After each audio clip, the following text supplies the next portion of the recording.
For most of poker's history, the scariest eye in the sky was the surveillance camera in the ceiling, quietly watching for marked cards and chip theft. Now, on the ESPN broadcast of the 2026 WSOP Main Event, that eye has been joined by an AI system that tries to read tells from players' faces, blink rate, posture, and chip handling, and then estimates whether they're bluffing or holding a strong hand. The model, built by an AI engineer and poker player Luke Gill, was trained on hours of televised footage where hole cards and outcomes are known, and its output appears on screen as an infographic overlaying the usual cards of broadcast. Importantly, the way ESPN and Omaha Productions use this tool is constrained. They only run it on featured table players after those players have already been eliminated from the tournament, and the analysis is processed offline over 8 to 9 hours before being edited into the broadcast. From a technical standpoint, this is a proof-of-concept computer vision system, which means it doesn't read minds or see cards.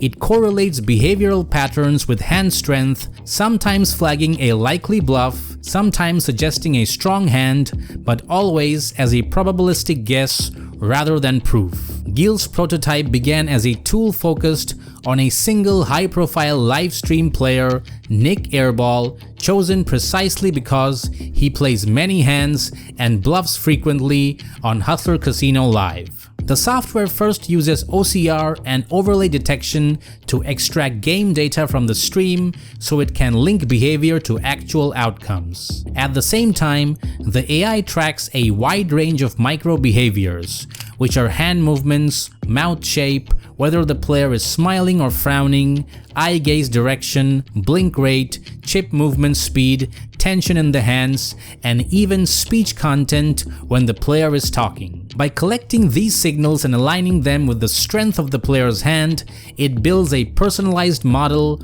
of this player's tell, and it is not generic for all humans. On the main event coverage, they select a player, sends footage after that player busts, and Gill's tool processes it, outputting timestamp data points and visual summaries that editors turn into a broadcast graphic. The system, by design, is still rough around the edges, and Gill himself stresses that this is an early-stage technology built on a regular MacBook rather than a massive supercomputer. And if watching all this has you itching to jump into some tournaments yourself, I've got something for you. If you love tournament poker, then you have to check out Coin. The link is in the description. Use the code BOUNTY. There are hundreds of great tournaments going on, and right now the Battle of Malta online series is running till August 3rd with a $30 million guaranteed. To not miss it. From the perspective of ESPN, the motivation was simple. Poker television needs fresh hooks. Ever since whole card cameras became standard,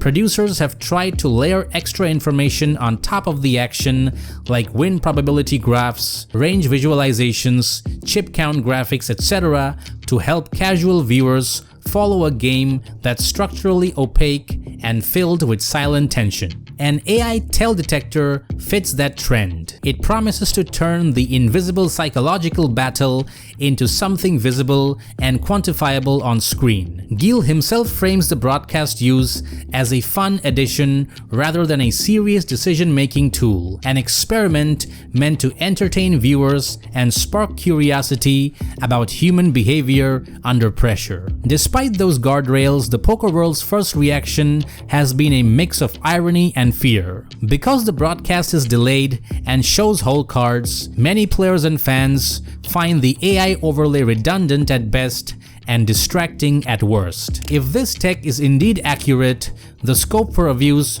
off of the featured table is scary. Sam Greenwood says it's a total embarrassment from a privacy, game integrity, and broadcast quality perspective that ESPN is using this. What a way to grow the game. Come play the main event where AI software can immediately figure out if you are bluffing based on your blink rate and hand fidgeting. Rob Kuhn calls it pretty insane and petitions to ban sunglasses at the table.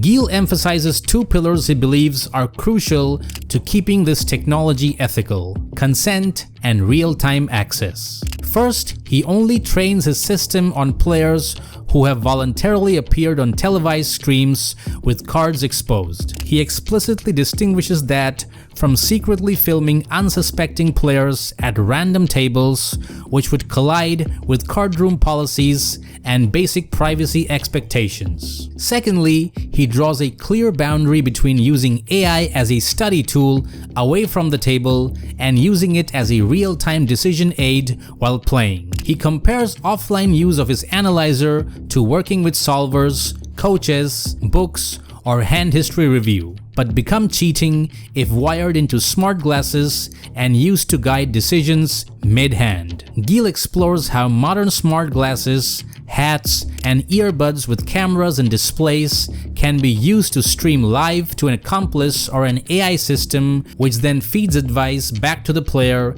effectively giving them solver-level guidance while they appear to sit alone at the table. The deeper worry is not that one AI model appears on TV, but that poker's entire ecosystem could slowly warp around AI in ways that undermine what makes the game compelling. Privacy is the most obvious pressure point. A system that reads your face and movements second by second, stores them, and correlates them with every hand you play is in effect a biometric dossier on your behavior, and the potential for misuse is non-trivial. Skill compression is another concern. Solvers have already driven a convergence towards GTO strategies, and if widely available behavior analyzers further smooth out tells and leaks, the gap between elite and merely competent players might shrink, making edges smaller and the games more grindy. Paradoxically, many pros argue that poker is more fun when played imperfectly. Mike McDonald, for example, quips that poker is a much better game when played poorly than played very well. Finally, there's the question of emotional appeal. If AI overlays and security concerns push everyone to sit motionless behind hoodies and mirrored glasses, shield their faces from every camera,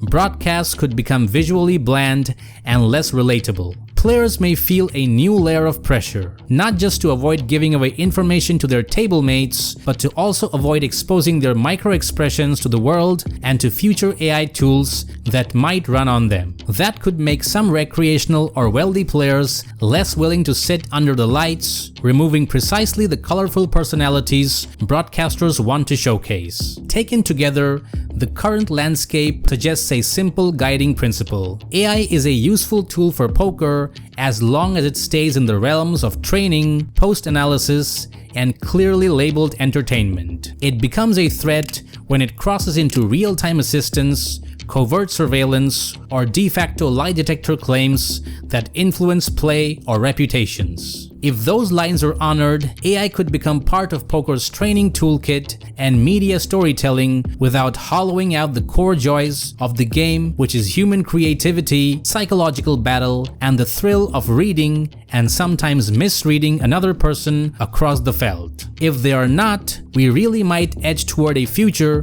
where poker is solved, surveilled, and slowly strangled by the very technology now being tested on the WSOP Main Event broadcast.